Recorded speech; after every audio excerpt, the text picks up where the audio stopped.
Hey yo yo para pemuda-pemudi Indonesia yang menduduki bumi Nusantara, jumpa lagi dengan channel kesayangan kita semua, channel Opini Topik Kerucut, di mana channel ini membahas hal-hal yang menjadi teori, konspirasi, misteri tanpa terasi.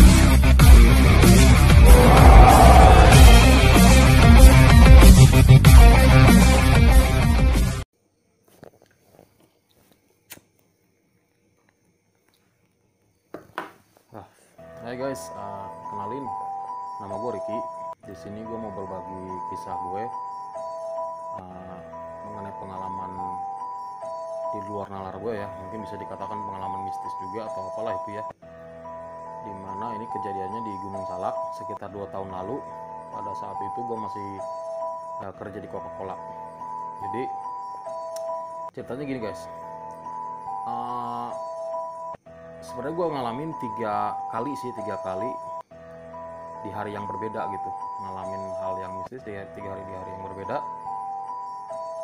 pada saat gue kerja di Coca-Cola. Nah yang pertama itu, gue jelasin sebentar ya. Kalau Coca-Cola itu kan tingkatannya dari kenek,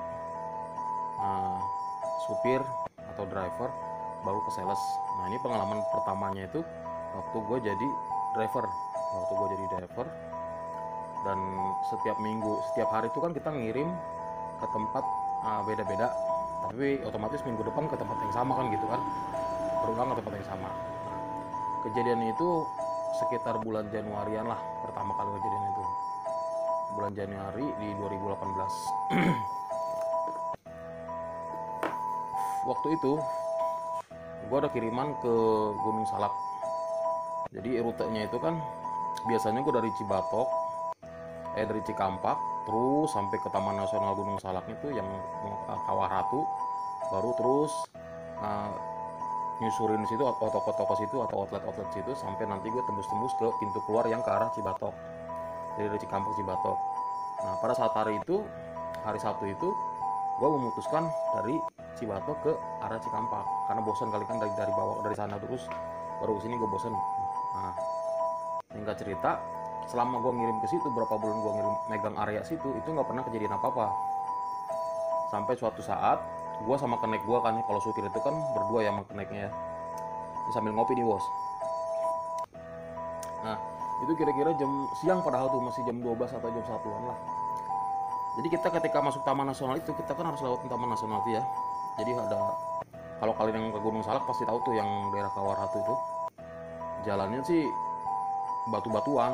Itu dari konturnya sih pernah kelihatan itu di aspal lah, tapi mungkin udah rusak karena proses alam atau gimana, karena lembab atau gimana ya, jalannya udah rusak. Nah pas gue lewat situ tuh, kenek gue namanya si Rudi. Dia tuh kan gayanya gini nih, kalau dia lagi di mobil gitu, dia tuh satu kaki pasti ke atas, tangan di jendela, dia kan sebelah kiri, kalau setir kan sebelah kanan, gue di sebelah kanan kan. Nah pas dia begini tuh biasanya kayak gitu, ngerokok. Nah suatu ketika waktu gue lagi jalan biasa gitu kan, jalan batu-batu gitu, si Rudi ini tiba-tiba nurunin kakinya, terus dia ngerengkut ke gue gitu kan. Nah gue bawa mobil kan, gue nanya tuh, kenapa sih lu? Itu posisi tuh di Taman Nasionalnya ya, di hutan itu ya, yang banyak pohon pinus itu. Kenapa sih lu, kata gue gitu kan. Tapi dia nggak jawab si Rudi. Nah nggak sempet dia jawab, gue nengok tuh, kan biasa tuh otomatis ya, kalau kita ngeliat aneh pasti kita ikutin arah mata si orang yang kita lihat aneh itu kan. Jadi gue ngikutin arah mata si Rudi itu, dia ngeliat gini ke arah sana. Nah pas gue nengok gitu, di tengah jalan, artinya bukan tengah jalan ya, di pinggir, di pinggir jalan gitu, ada perempuan duduk. Nah, ada perempuan duduk yang gue lihat sepenglihatan gue itu, dia pakai baju putih, entah sweater entah apa ya, pokoknya kaos lengan panjang gitu dah, dan celana jeansnya pun putih gitu. Nah gue kaget tuh kan, kok ada perempuan di pinggir jalan gitu kan. Nah duduk di batu tuh.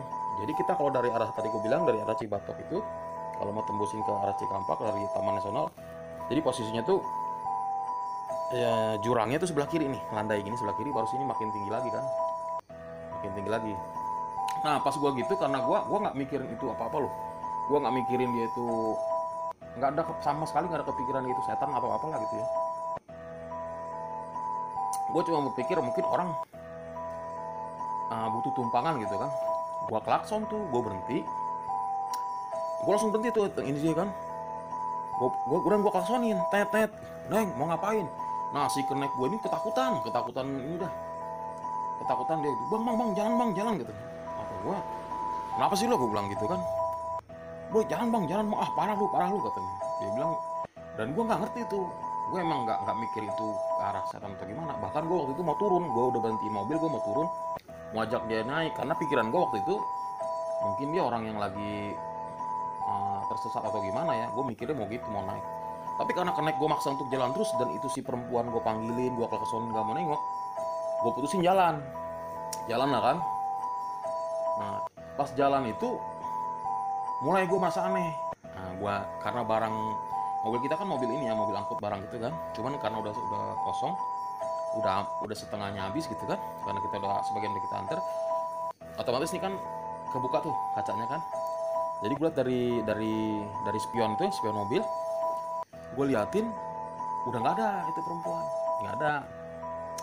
Tapi gue masih nggak mikir ini, karena gue pikir mungkin jalannya kita udah belok, jadi karena dari posisi kita belok, jadi si perempuan itu jadi nggak terlihat lagi gitu kan.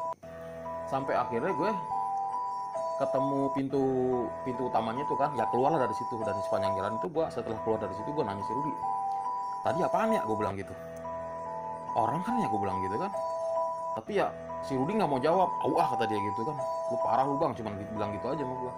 Nah itu gue masih kepikiran terus tuh, si Rudi masih ketakutan aja.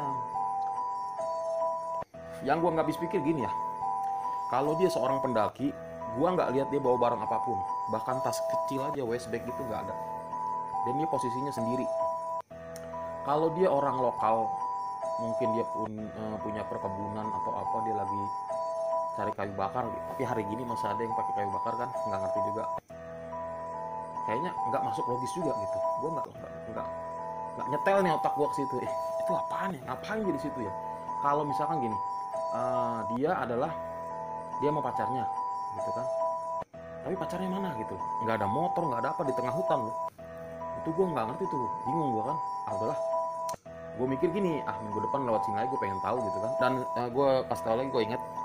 Jadi sebelum gue belok itu, habis ngeliat perempuan itu, gue ngeliat di sebelah kiri ada di pohon, ada tulisan kertas putih laminating, tulisannya biru. Itu cuma ada tanda pos 6, tanda panah gitu kan. Nah itu jadi patokan gue untuk minggu besoknya, gue ke arah situ lagi untuk melihat perempuan itu atau situasi di sana gitu kan. Nah singkat cerita, minggu besoknya datang, pas gue lewat sono, gue inget banget lah posisinya. Begitu gue liat perempuan, sebelah sana gue liat ada tulisan pos 6, sign gitu di pohon yang dilaminating gitu. Pas gue besok ke sana itu, ternyata batu itu nggak ada, batu besar itu, dan itu cuma jurang gitu. Nah gue nggak habis pikir kan, wah kalau misalkan gue kemarin sempet jadi turun, si Rudi nggak nahan gue turun, nggak tahu deh, mungkin waktu gue colek itu perempuan, gue mungkin bisa aja jatuh ya, amit-amit gitu. Tapi ya itulah. Dan satu lagi, si Rudi waktu itu nggak masuk lagi. Semenjak peristiwa itu si Rudi sakit, dia nggak datang, nggak tahu sakit apa, pokoknya habis peristiwa itu dia nggak datang. Dan habis itu dia nggak jadi connect gue lagi, dia pindah driver gitu lah. Nggak tahu lah kenapa gitu, karena memang si Rudi ini ternyata emang sering kesambet juga. Waktu itu gue sendiri waktu itu di kerjaan ngeliat dia kesambet, anak-anak pada tahu ngeliat kesambet. Tapi ya itu bagian lain lah, gue pikirkan, gue nggak ini. Nah singkat cerita, jadi cerita gue tuh sebentar ya, tapi di posisi Gunung Salak, karena gue megang area itu selama 6 bulan lah. Nah singkat cerita, setelah jadi supir itu, gue naik tingkat lah jadi sales. Nah sama tuh sales itu, dia jadi sales itu kan job desknya tuh ngorder barang dulu, baru supir yang datang. Jadi kalau misalkan sales datang hari Sabtu, maka supir datang hari Senin, karena Minggu kan libur. Berarti gue kemarin hari Senin lah kira-kira tuh. Nah singkat cerita, gue megang area situ lagi, megang area. Pas gue jadi sales, gue dapat area situ lagi. Tapi gue nggak ada mikiran ketemu setan gini-gini. Cuman bedanya kali ini kan gue sendiri ya. Kali ini gue sendiri. Suatu ketika, ini pengalaman yang bagi gue nggak ngeliat fisik secara langsung, tapi paling aneh menurut gue. Pengalaman yang paling aneh. Jadi ini ada gambarnya nih. Nah, dari posisi gua untuk ke toko itu kan ya, dari toko terakhir ke toko selanjutnya. Toko selanjutnya itu ada di bedeng, ada di pintu pintu keluar masuk utama yang ini ya, yang dari arah Cikampek. Nah, gue masuk dari arah Cibatok. Nah, dari toko terakhir gue untuk ke bedeng itu jaraknya gue harus keluar lagi, muterin muterin Taman Nasional lagi, keluar dari Taman Nasional yang pintu masuk Cibatok sampai keluar dari pintu masuk Cikampek. Kan jauh banget tuh. Sedangkan di toko terakhir gue itu ya, itu waktu itu gue inget banget jam 3-an lah, jam 3 sore. Itu kelihatan banget bedeng gitu. Maksudnya ya gue tau lah itu bedengnya di situ gitu. Pintu keluar masuk yang bedengnya itu di situ kelihatan kira-kira jarak sekilo lah dari outlet gue terakhir itu. Tapi ini perkampungannya cuma dikit kan. Nah, singkat cerita gue nanya tuh sama si ibu itu kan, sama ibu yang terakhir punya warung, daripada gue muter kira-kira gue menempuh jarak 6 kilo, mendingan gue jalan sekilo. Memang gak ada jalan mobil, jalannya jalan jalan kecil gitu, bisa buat motor doang. Singkat cerita gue tanya nih sama si ibu, bu, ini bisa ke bedeng kan? Kata si ibu bisa, bisa pak, katanya gitu. Oh, soalnya saya ada toko lagi nih selanjutnya di sana. Oh iya bisa, tapi mendingan lewat bawah aja. Oh, justru saya mau nyari jalan pintas bu, gue bilang gitu kan. Soalnya jauh kalau lewat bawah gitu. Enggak, bukan bawah yang lewat sini kan ya, yang lewat arah Haji Payah, kata dia. Iya bu, enggak lewat situ. Jadi sebelum keluar dari perkampungan ini, kan sawah-sawah gitu ya, ambil yang ke kanan, itu jalannya rada lumayan. Tapi gue tanya lagi kan, tapi jauhan dari sini apa dari situ bu? Ya jauhan dari bawah situ sih. Ah, kenapa saya nggak lewat sini aja bu? Gue bilang gitu kan. Ya nggak apa-apa, kata si ibunya, mendingan lewat bawah. Emang kenapa bu? Gue mikir gue tuh waktu itu, karena gue bawa motor sendirian, gue pikir begal loh. Gue pikir kan ngeri juga ya, kita lagi sendirian, tak tahu dirampok orang kan. Ini kan namanya di hutan gitu kan, perkampungan, dan ada di hutan itu di atas gunung kan. Emang ada begalnya bu? Begal sih nggak ada, kata si ibunya tuh. Nah, dia ngomong gitu. Cuman ini udah sore, takut nggak ketemu. Emang jalannya, gue bilang lah, emang jalannya belok-belok? Enggak sih, lurus doang, katanya. Ini si bapak kalau misalkan mau ini keluar dari kampung sini, nanti ketemu kebon, di atas ada pertigaan, ambilnya kanan tuh. Si ibu bilang gitu kan, ambilnya kanan, lurus aja. Emang jalannya batu-batu, tapi deket. Ya kalau lo hitung dah, lu bawa motor jarak 1 kilo paling berapa menit sih? 5 menit palingan. Nah, singkat cerita, jalan lah gue tuh kan. Gue memilih jalan itu, padahal si ibu saranin untuk lewat bawah ke kanan, tapi gue milih lewat atas yang ke kanan, kata si ibu itu kan. Akhirnya gue jalan. Nah, singkat cerita, gue udah keluar tuh perkampungan keluar kan, jalan makin nanjak kan. Sampai di atas ada pertigaan tuh. Nah, seperti yang si ibu bilang tadi, tapi si ibu pesennya kan ke kanan, ambil jalan yang rada rusak. Tapi pas di pertigaan itu gue ngeliat, jadi gini posisinya tuh, kayak landai gitu, landai begini, terus nanjak lagi gitu kan. Dan dari posisi gue yang pertigaan sini, itu gue ngeliat di sebelah kiri gue itu jalan aspal, jalan cor gitu, dan motor banyak lalu lalang. Nah, gue mikir, wah itu kali jalannya kan, orang banyak motor gitu kan. Itu jam-jam 3-an. Nah, padahal si ibu, gue inget banget si ibu bilang suruh ke kanan, tapi karena gue liat jalannya agak jelek, mendingan lewat sini. Nah, disitulah gue putuskan turun kan. Nah, begitu gue turun, nggak ada apa-apa sih, cuma jalannya emang rada berbatu-batu gitu kan. Singkat cerita, gue jalan terus sampai pas gue ke atas, ternyata jalan yang gue lihat itu kan gue liatnya kan lurus doang sampai ketemu jalan aspal. Nah, pas gue nyampe atas itu nggak ada, jalan itu nggak ada, dan gue tuh kok makin masuk hutan gitu. Kok jadi perasaan tadi gue liat nggak kayak gini, ini hutan-hutan pinus gitulah, tapi masih jalan batu nih. Ah udahlah, gue jalan aja, gue begitu. Ah udahlah, kepalang, gue pikir gitu kan. Mungkin gue salah lihat, mungkin jalannya masih di depan lagi. Tapi secara logika sih, kalau dari posisi kita dari atas bukit ke bukit gini mah, itu jalan kelihatan banget, dan harusnya sih gue nggak perlu nyasar gitu loh. Singkat cerita, gue jalan, dan perasaan gue tuh aneh loh, nggak lama gitu, maksudnya gue nggak nyasar, gue nggak ngerasa nyasar dah gitu loh. Meskipun gue tadi salah lihat gitu kan, gue anggap gue salah lihat lah. Nah, di tengah jalan motor gue mati tuh, motor gue mati. Padahal bensin gue kan full ya, namanya ke gunung pasti prepare dulu, persiapan lah. Nah, bensin gue full, motor gue mati. Gue salah nggak bisa, dan hujan tuh, gerimis kan. Di situ gue mulai sadar, apa apa gue disasarin ya. Nah di situ gue gini ya, ini nggak perlu dicontoh ya. Gue tuh ngomong kasar loh. Gue bilang brengsek lu pada, gue disasarin. Gue ngomong begitu tuh. Dan anehnya abis gue ngomong begitu, motor gue hidup. Gue starter, gue pencet gini, hidup. Nah motor gitu gue pakai hidup tuh. Ih kok hidup kan, jalan tuh. Jalan lah gue kan. Nah, begitu gue jalan, tet, nggak lama gue lihat nih.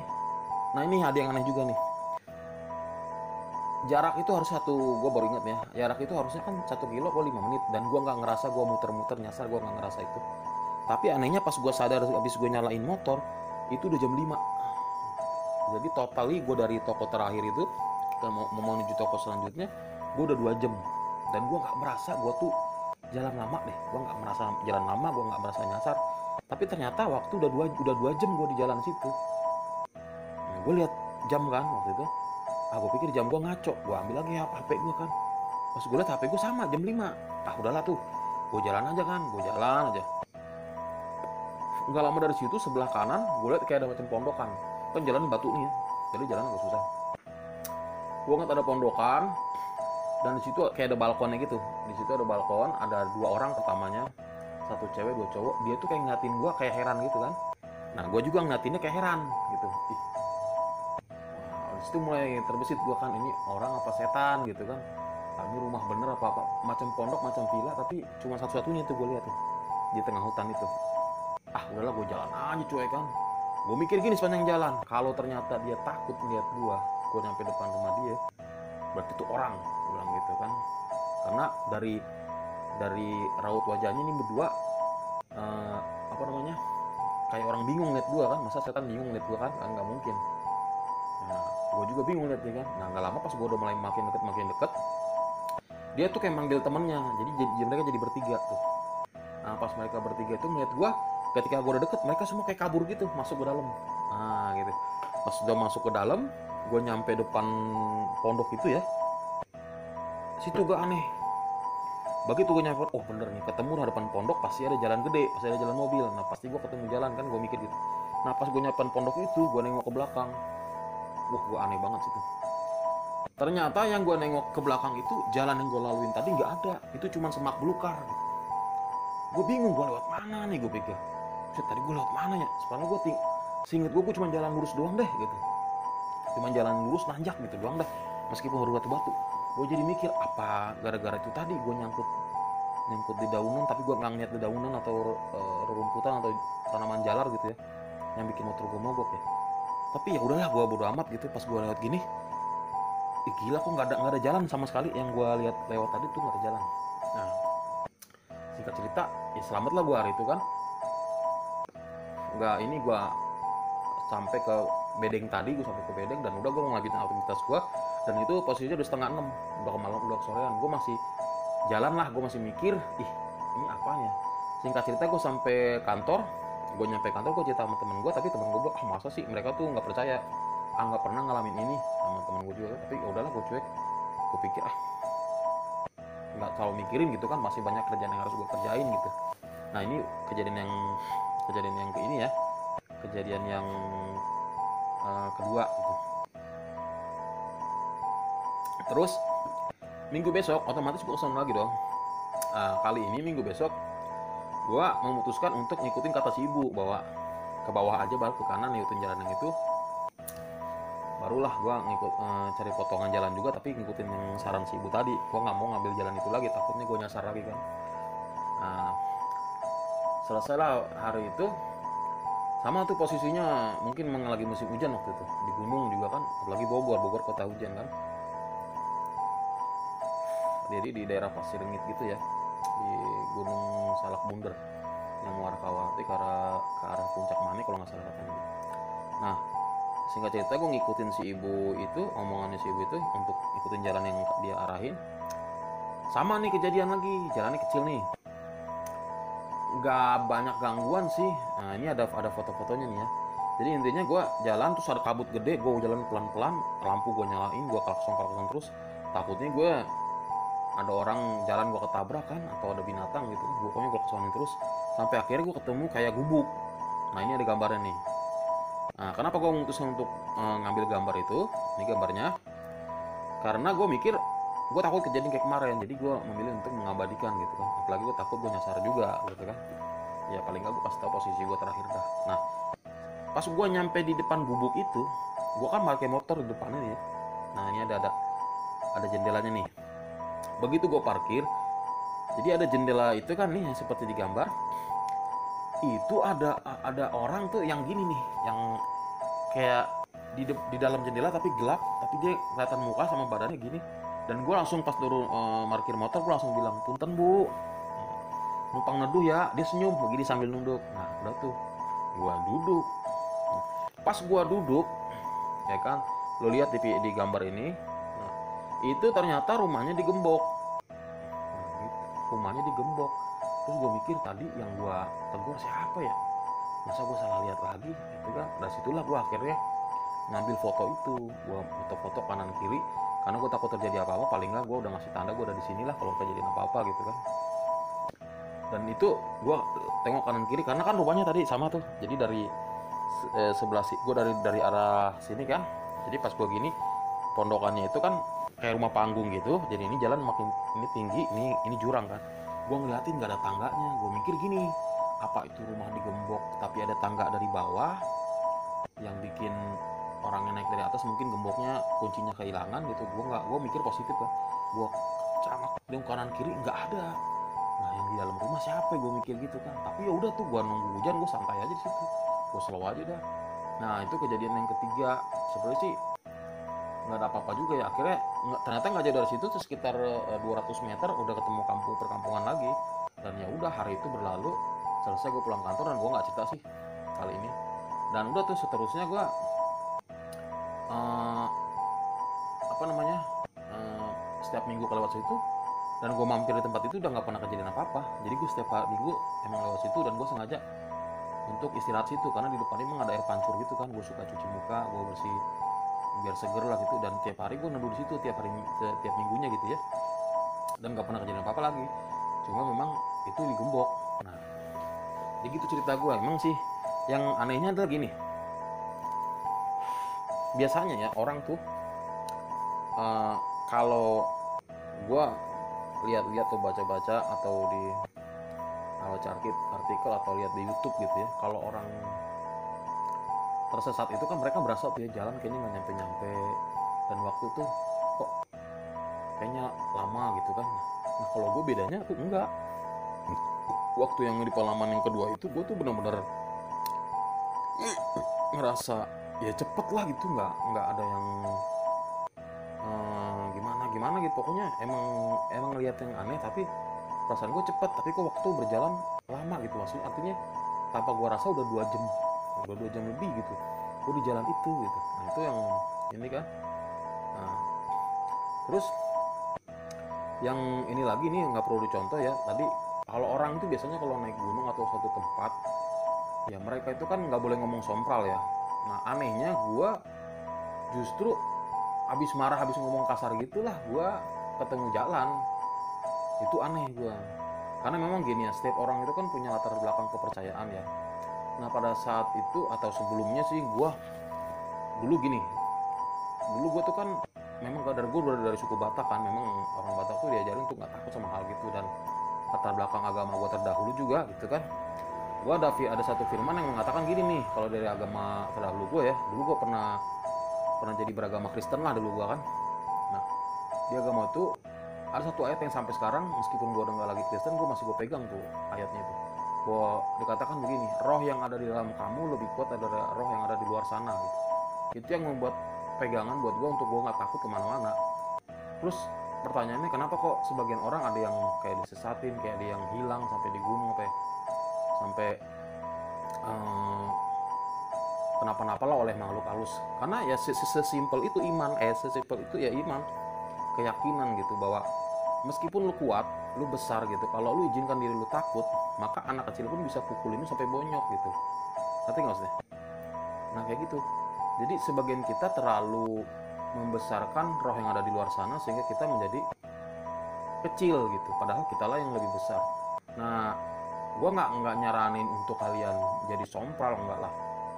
Maksud gue tuh tetap kita harus punya kepercayaan diri kemanapun kita berada ya, bahwa ya Tuhan gitu, kalau yang muslim bilang Allah gitu kan, atau agama lain bilang apa, misalkan dewa atau apa gitu, kita harus yakin bahwa Tuhan itu mengatakan kita ini makhluk yang paling sempurna di antara makhluk yang lain gitu loh. Derajat kita lebih tinggi.